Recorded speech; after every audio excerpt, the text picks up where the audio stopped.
วัสดีครับทุกคนสวัสดีทุกคน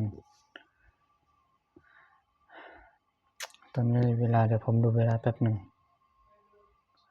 ตอนนี้เวลา11:11ครับคลิปวิดีโอนี้ก็เดี๋ยวมาอัปโหลดโทษทีนะครับทุกคนง่วงหลับแล้วนะง่วงหลับจริงๆ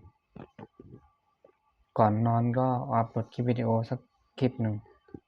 น่าจะ5คลิปนี้แล้วแหละนะฮะวันนี้ก็ไม่เป็นไรครับหลายคลิปก็ได้ใครไม่บังคับเรานะขอให้เรามีความสุขลงคลิปวิดีโอทุกวันให้มีความสุขและทำการทำงานคลิปวิดีโอนี้ผมจะมาพูดถึงเรื่องการอัปโหลดคลิปวิดีโอนะครับจะมาพูดถึงเรื่องคลิปวิดีโอนะอัปโหลดคลิปวิดีโออัปโหลดตอนไหนจะดีตอนไหนก็ได้ครับนะทุกคนเองไม่ต้องกังวลว่าเราต้องอัปโหลดคลิปวิดีโอตอนไหนถึงจะมีคนดูแล้วผมจะมาแนะนำคร่าวๆนะครับนะตอนนี้เอาสักทุ่มครึ่งถึง3:30นะฮะทุ่มครึ่งถึง3:00ก็ได้นะฮะนะตอนเย็นครับผมตอนเช้าก็ประมาณตอนเช้าอาจจะไม่ค่อยมีคนดูสักเท่าไหร่เนาะเพราะว่าคนเรานอนดึกตื่นสายใช่ไหมนอนดึกตื่นสายตอนเช้าเนี่ยจะมีประมาณ7:30ตอนเช้าหรือ6โมงตอนเช้านะครับ6โมงถึง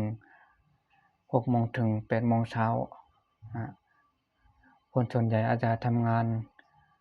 ตอนกลางวันเนาะคนทำงานตอนกลางคืนอาจจะมีมากน้อยมีน้อยอาจจะไม่ค่อยเยอะช่วงนั้นจะมีพ่อคนเรามันกำลังเลิกงานเนาะกำลังเลิกงานมาอาบน้ำกินข้าวทำความส่วนตัวมาเล่นโทรศัพท์มือถือนิดหน่อยแล้วก็นอนต่อตอนเช้าเนี่ยให้เราลงช่องเวลานี้ก็ได้แล้วต่อวันนะตอนเย็นกับตอนเช้าก็ได้ตอนเย็นกับตอนเช้าเนี่ยก็มันก็ได้อยู่แล้วมันมีเยอะหรือมีน้อยแค่นั้นแหละมันมีครับนะคือเราอัปโหลดคลิปวิดีโอลงใน YouTube เนี่ยมันก็พอมีแต่มันมีไม่เยอะหรอกมันก็พอได้แต่ละวันแต่ละชั่วโมง